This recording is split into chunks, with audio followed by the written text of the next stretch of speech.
Hello, everybody. David Schuster here. Across the United States, the public pushback against ICE is intensifying. In Rochester, New York, this Immigration and Border Control vehicle had all 4 tires slashed. The attack came as more than 100 protesters confronted federal agents and forced them to retreat.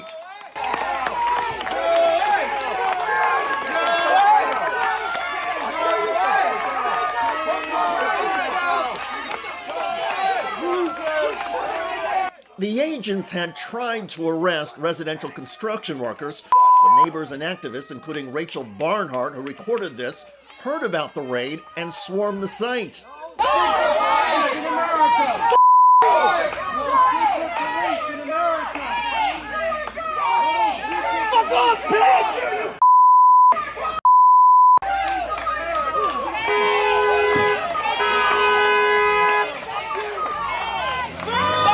According to eyewitnesses, the federal agents took 1 roofer into custody.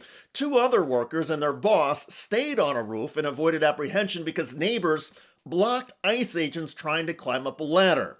Quote, Clayton Baker, a local roofing contractor, identified the arrested roofer as Chino, whom he said had legal authorization to work and had been in the United States for 25 years. They took my best worker that's been working with me for 5 years and just basically, see you later, you know?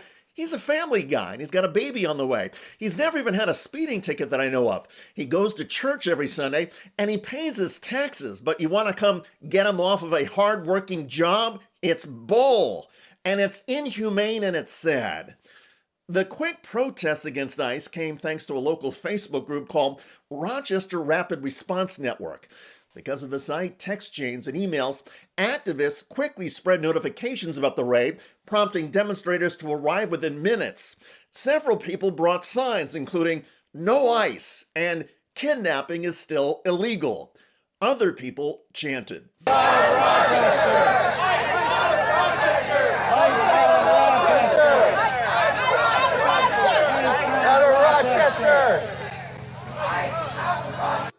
In this video, you can see the Border Patrol car with the tires slashed.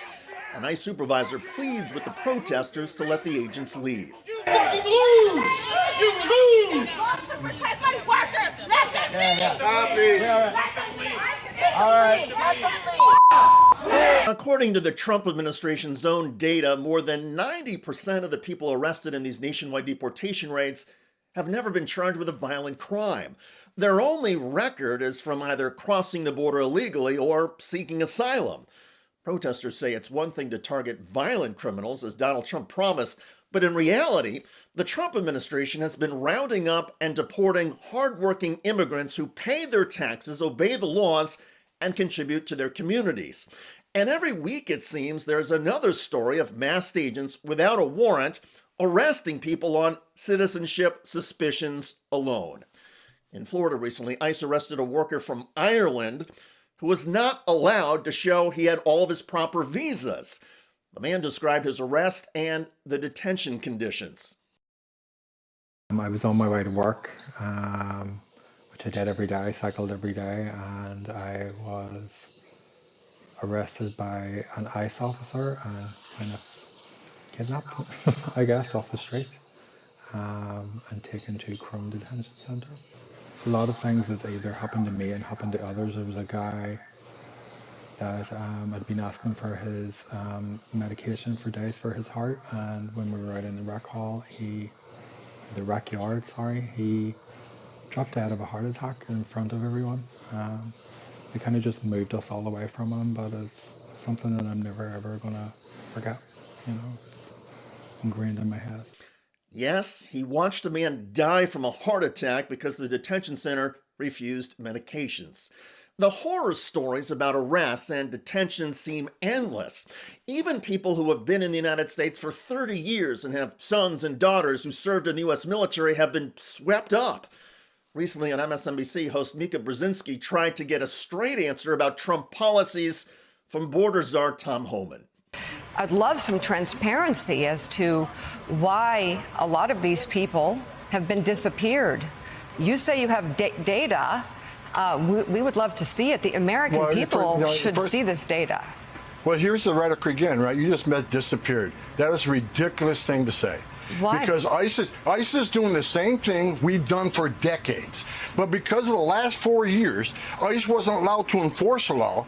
ICE was told to sit back, and you can't arrest an illegal alien for simply being here illegally. You got to wait till they commit a serious crime and get convicted of that crime. That's what Secretary Mayorkas' instructions were, and that's why you saw so much crime in this country coming from the illegal alien population, because there's no law enforcement.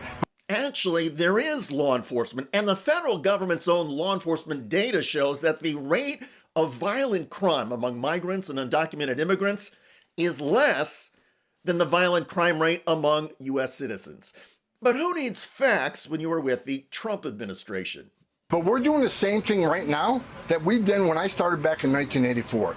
ICE agents are enforcing the laws enacted by Congress. They're appropriated funding to enforce these laws. If you don't like what ICE is doing, then go protest Congress. However, to say we disappear people, no. We're arresting people that are in the country illegally and are a public safety threat. We know exactly who we're going to arrest when we go look for them. We have a case file in front of us. We have all those facts. This is not disappearing people. This is a planned, targeted enforcement operation that we're doing. And comments like you just made is one of the reasons why these men and women are under threat every day. Not just the men and women in ICE, but their spouses and their children. They're not disappearing people. They're enforcing the law. And some of the courts have disagreed with that. In California, for example, a court put a stop to the random nature of the ICE raids in Los Angeles. Also, the law requires agents to have warrants when carrying out arrests. And every day, agents either don't have a warrant or refuse to show it. And that takes us back to Rochester, New York. Activists say the deportation raids have gone too far and will increasingly be met with resistance. It's the same story in communities across the United States. A growing number of Americans are rising up, racing to the scene of ICE raids, and giving federal agents an earful. Most of the clashes have been peaceful, and in many cases, the protests have been effective. The Trump administration may ratchet up these deportation raids, but public anger is growing, migrant worker supporters are getting better organized, and the effort to take America back from Trump's authoritarianism and tyranny is inspiring. By the way, a Trump energy nominee at a Senate hearing recently whiffed and got humiliated to her face. Testifying at a Senate committee hearing, that is attorney Laura Sweat. She's been nominated by President Trump to serve on the Federal Energy Regulatory Commission, and Sweat is about to make a fool of herself under questioning from Maine Senator Angus King. Ms. Sweat, what's the cheapest form of electricity generation today in the country? Thank you for the question, Senator. I have not looked into that issue, but I am happy to look into it and answer any questions. Well, I'll help you. It's wind and solar by a mile, by a factor of 2. Do you know, let's take a case study, Iowa. Any idea how much wind power supplies to the economy of the electricity supply of Iowa?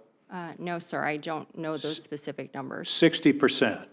Iowa is the 15th lowest electricity cost in the country, and in the past year, as we've already learned, average electricity prices across the country have gone up between 6 and 10%. In Iowa, it's actually gone down 0.5%. Check out that video at the link below. It generated a lot of comments on YouTube. One of the most popular was from Candy, who wrote, "The most unqualified administration ever, ever, ever." I hear you. I look forward to reading your comments about ICE agents getting stymied and shamed in Rochester, New York. I'm David Schuster. Thanks for joining us.